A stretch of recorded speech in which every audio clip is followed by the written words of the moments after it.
গুৱাহাটী লাইভলৈ স্বাগতম।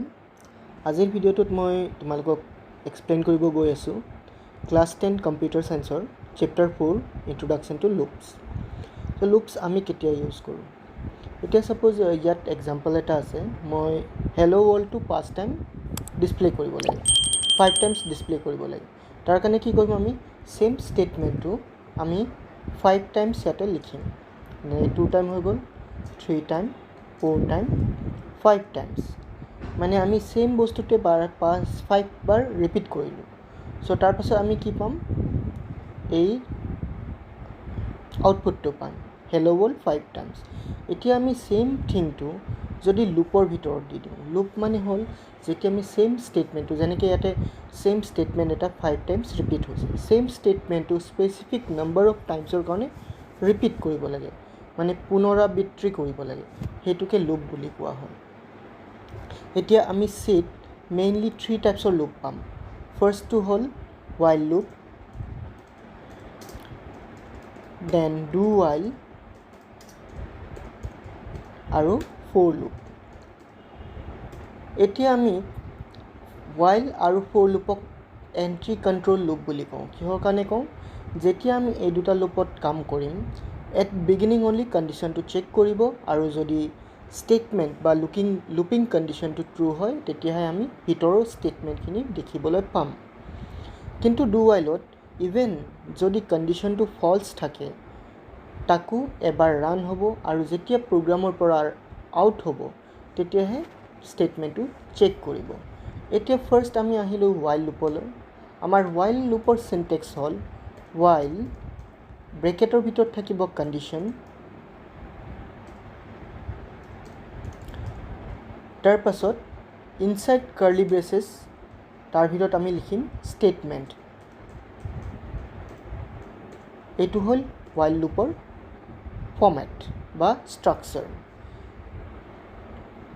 এতিয়া statement just এটা লাইন নহয়, এটাতকৈ বেছি লাইনো থাকিব পাৰে, আৰু ষ্টেটমেণ্টৰ পাছতে আমি ৱাইল লুপত কাউণ্টাৰ ৰাখোঁ, যিটো মানে লুপটো কিমান বাৰ ইনক্ৰিমেণ্ট বা ডিক্ৰিমেণ্ট হ'ব তাৰ বিষয়ে আমাক আইডিয়াটো দিয়ে।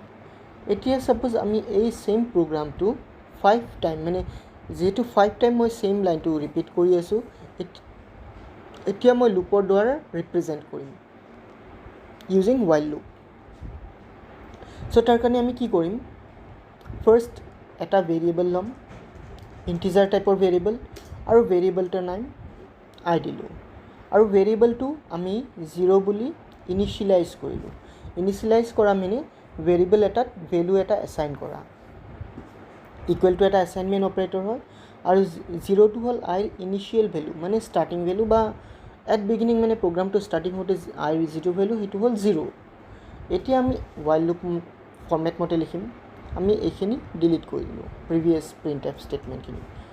জাষ্ট আমাৰ ভেৰিয়েবল ডিক্লেৰেশ্যনৰ পাছতে আমি লিখিম ৱাইল, তাৰপিছত আমি কণ্ডিশ্যন লিখিম, কেইবাৰ আমাৰ লুপটো ৰান হ'ব লাগে, 5 টাইম।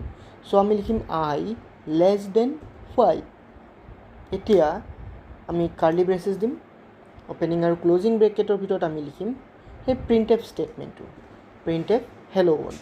এতিয়া মই যেতিয়া এই প্ৰগ্ৰামটো ৰান কৰিম, তেতিয়া চাবা এইটো 5 times display, sorry there was some mistake, while I less than 5। মই কাউণ্টাৰ ভেৰিয়েবলটো দিয়া নাই, সেইকাৰণে কি হৈছে, এইটো আনলিমিটেড, মানে আই ভেলুটো অলৱেজ 0 হৈ আছে। চ' জাষ্ট ষ্টেটমেণ্টটোৰ পাছতে মই লিখিম আই প্লাছ প্লাছ, মানে it's time the value of i will be increment by 1। এইটো যেতিয়া মই ৰান কৰিম, তেতিয়া আউটপুটটো এনেকৈ পাম, হেল্ল' ৱৰ্ল্ড 5 টাইমছ। এতিয়া মই যদি ইয়াতে আই লেছ দেন ইকুৱেল টু 5 দিওঁ, তেতিয়া এইটো ৰান হ'ব 6 টাইমছ। চ' চোৱা 1 2 3 4 5 6। তাৰ কাৰণটো হ'ল মই 0ৰ পৰা ষ্টাৰ্ট কৰিছোঁ, এট বিগিনিং এইটো 0 থাকিব, তাৰপিছত 0 + 1 1 হৈ গ'ল, আকৌ কণ্ডিশ্যন ট্ৰু হ'ব। চ' এনেকৈ ৰিপিট হৈ প্ৰগ্ৰামটো 6 টাইম ৰান হ'ব। এতিয়া মই যদি কাউণ্টাৰ ভেৰিয়েবলটো নিদিওঁ, বা কাউণ্টাৰটো যদি মই কমেণ্টত ৰাখি দিওঁ, তেতিয়া কি হ'ব, লুপটো ইনফিনিট টাইম ৰান হৈ থাকিব। এনেকৈ লুপ, আ লুপ হুইচ নেভাৰ এণ্ড, যিটো কেতিয়াও এণ্ড নহয়, সেইটো লুপক আমি ইনফিনাইট লুপ বুলি কওঁ। মানে অনিৰ্দিষ্ট কাললৈ সেইটো চলিয়ে থাকিব, কেতিয়াও শেষ নহয় যেতিয়ালৈ আমি ফ'ৰ্চফুলি লুপটো ক্ল'জ নকৰিম। তাৰ পাছতে আহিলোঁ আমি ডু ৱাইল লুপলৈ। ডু ৱাইল লুপৰ আমাৰ ষ্ট্ৰাকচাৰ বা ফৰ্মেটটো হ'ল ফাৰ্ষ্ট থাকিব ডু, তাৰপিছত ব্ৰেকেট, তাৰপিছত থাকিব ষ্টেটমেণ্ট,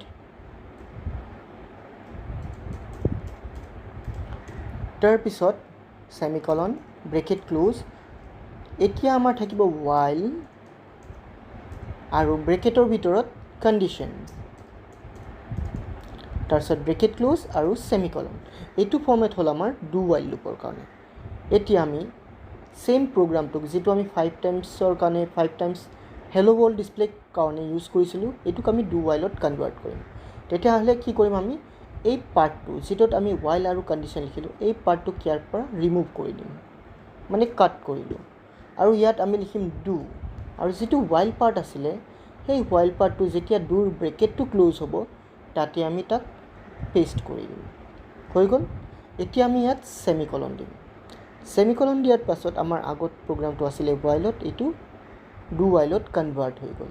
চ' এতিয়া চাবা তোমালোকে প্ৰগ্ৰামটো ছেইম 6 টাইমছ ৰান হৈছে। এতিয়া আমি যদি কণ্ডিশ্যনটো ফল্ছ কৰি দিওঁ, মানে প্ৰগ্ৰামটো কেতিয়া ৰান হ'ব, যেতিয়ালৈ আইৰ value less than equal to 5 থাকে। মই যদি আই ভেলুটো 6 কৰি দিওঁ তেতিয়াতো কণ্ডিশ্যন ফল্ছ হ'ব। তেতিয়া চাবা ডু ৱাইল লুপটো এটলিষ্ট 1 টাইম হ'লেও ৰান হ'ব। চ' মই যেতিয়া এইটো প্ৰগ্ৰাম ৰান কৰিম মই আউটপুটটো এবাৰে পাম, কাৰণ ডু ৱাইল লুপ কি, যদিও কণ্ডিশ্যনটো ফল্ছ হয় এটলিষ্ট 1 টাইম ৰান হ'ব পাৰে। আৰু ছেইম প্ৰগ্ৰামটো যদি মই ৱাইলত কনভাৰ্ট কৰি দিওঁ তেতিয়াহ'লে মই কি কৰিম, এই পাৰ্টটো কাট কৰিলোঁ, তাৰপিছত ডুৰ জেগাত পেষ্ট কৰিলোঁ।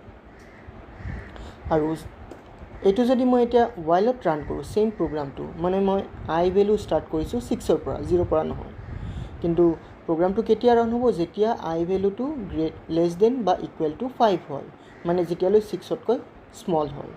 এতিয়া মই যদি এই প্ৰগ্ৰামটো ৰান কৰোঁ মই ইয়াত একো আউটপুট নাপাওঁ, কাৰণ ৱাইল লুপটো হ'ল entry control loop. While loop কেতিয়া ৰান হ'ব, as long as the condition is true. At last আমি আহিম এতিয়া ফ'ৰ লুপলৈ। ফ'ৰ লুপৰ আমাৰ ষ্টেটমেণ্টটো এনেকৈ হ'ব, ফাৰ্ষ্ট 4 আহিব, তাৰপিছত ব্ৰেকেটৰ ভিতৰত আমাৰ ইনিচিয়েলাইজ আহিব।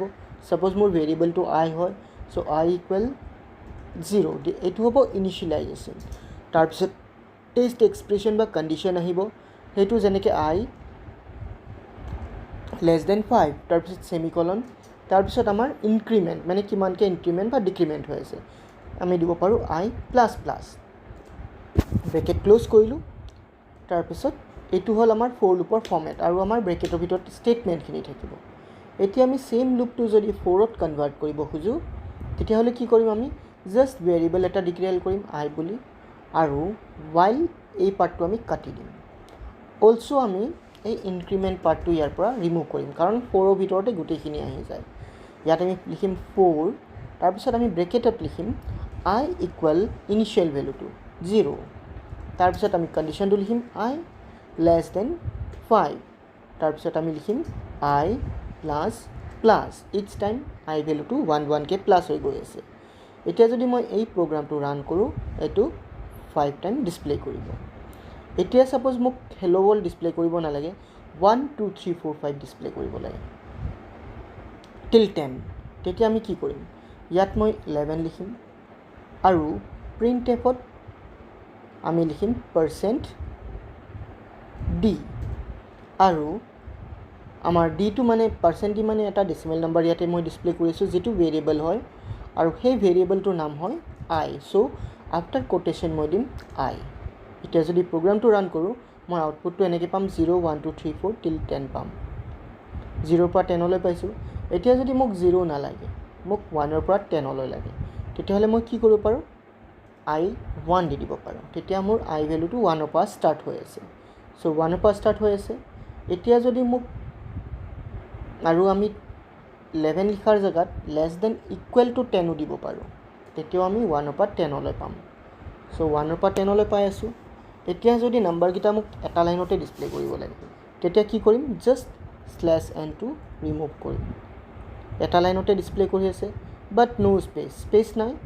এতিয়া যদি মোক স্পেচ দিব লাগে নাম্বাৰৰ ভিতৰত তেতিয়া কি হ'ল % দিৰ পাছত আমি এটা নাম্বাৰ দিম যিমানটা স্পেচ লাগে সেইটো নাম্বাৰ টাইপ কৰিম সাপোজ মোক দুটাকে স্পেচ লাগে সো 2 টাইপ কৰিম এতিয়া প্ৰগ্ৰামটো ৰান কৰি চাওঁ এতিয়া চাবা নাম্বাৰবিলাকৰ মাজত দুটাকে স্পেচ আছে এতিয়া যদি আমাক বেছি স্পেচ লাগে আমি 5 দিব পাৰোঁ বা হেনেকে দিব পাৰোঁ আৰু যদি আমাক অকমান বেছিকে স্পেচ লাগে তেতিয়া আমি /t টো কি হ'ল এটো হয় এটা স্কেপ সিকোয়েন্স মানে non printable characters in C programming so এতিয়া চোৱা ইকুৱেল ডিসটেন্সত স্পেচ আছে গুটেকিটা নাম্বাৰৰ মাজত আমি /t টো ইউজ কৰিব পাৰোঁ এতিয়া সাপোজ মোৰ এটা প্ৰগ্ৰাম লিখিব লাগে যেটো প্ৰগ্ৰামে a to z যিমান কিটা নাম্বাৰ আছে হেকিটাক যিমান কিটা লেটাৰ আছে ইংলিছ এলফাবেটত গুটেকিটাক ডিসপ্লে কৰিব সো আমি তাৰ কাৰণে কি কৰিম ফাৰ্স্ট আমি এটা ইন্টিজাৰ ভেৰিয়েবল ললো কাউন্টাৰৰ কাৰণে I বুলিয়ে ললো এতিয়া আমি এটা ক্যাৰেক্টাৰ ভেৰিয়েবল লম ক্যাৰেক্টাৰ আৰু হেতু আমি লম a বুলি ক্যাৰেক্টাৰ ভেৰিয়েবলটোৰ নাম দিলো ch আৰু হেতুক আমি দিলো a বুলি এতিয়া আমি লুপৰ ভিতৰত কি কৰিম I = 1 দিলো I <= 26 মানে ইংলিছ এলফাবেটত 26 টা ক্যাৰেক্টাৰ আছে এইকাৰণে 26 এতিয়া প্ৰিন্টফত % দিৰ জাগাত আমি দিম c মানে আমি ক্যাৰেক্টাৰ ডিসপ্লে কৰি আছো সো c আৰু আমাৰ ভেৰিয়েবলটো হ'ব ক্যাৰেক্টাৰ ch ইয়াতে আমি দিম ch এটা যেতিয়া মই প্ৰগ্ৰামটো ৰান কৰিম আৰু ইয়াতে স্টেটমেন্টৰ ভিতৰতে আমি each time a টো প্লাস প্লাস কৰি দিম a ch টো প্লাস প্লাস কৰি দিম এতিয়া চাবা আউটপুটটো আমি a b c d till z পাইছো আমি এইটো প্ৰগ্ৰাম সেম প্ৰগ্ৰামটো বেলেগ মেথডতো ইউজ কৰিব পাৰো বেলেগ মেথডত কেনেকৈ কৰিম এতিয়া আমি ক্যাৰেক্টাৰ ভ্যালু নোহোৱাকেও ইউজ কৰিব পাৰো তাৰ কাৰণে আমি কৰিম ইন্টিজাৰ I ললো I ভ্যালুটো আমি দিম ইয়াতে 65 বুলি দিলো এতিয়া ইয়াতে আমি দিম I <= 65 + 26 কিমান পাম আমি 6511 আৰু এইফালে 2891 তাৰছত I++ আৰু ইয়াতে মাৰ ভেৰিয়েবলটো থাকিব I আৰু আমাক ইয়াতে ch ৰ দৰকাৰ নাই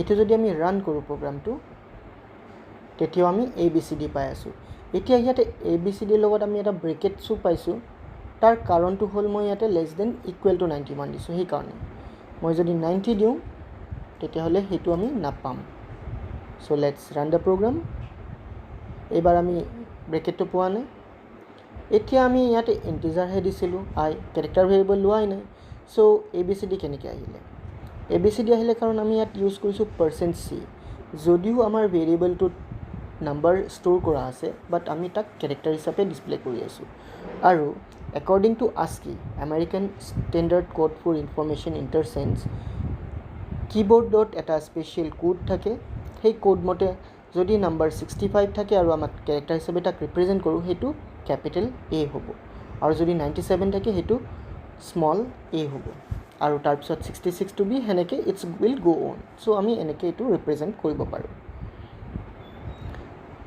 এতিয়া সাপোজ আমক বেলেগ এটা প্ৰগ্ৰাম কৰিম সেই প্ৰগ্ৰামটোত আমি ইভেন নাম্বাৰস বিলাক 1 ৰ পৰা 20 ৰ ভিতৰত যিমানটা ইভেন নাম্বাৰ আছে আমি ডিসপ্লে কৰিব লাগে সো তাক আমি কেনেকৈ কৰিম ফাৰ্স্ট আমি ভেৰিয়েবল এটা লম ইন্টিজাৰ I বুলি ললো এটা for loop ইউজ কৰিলে ফাৰ্স্ট 4 তাৰ পিছত first initial value of I যেটো 1 বুলি দিলো তাৰ পিছত I <= 20 তাৰ পিছত I++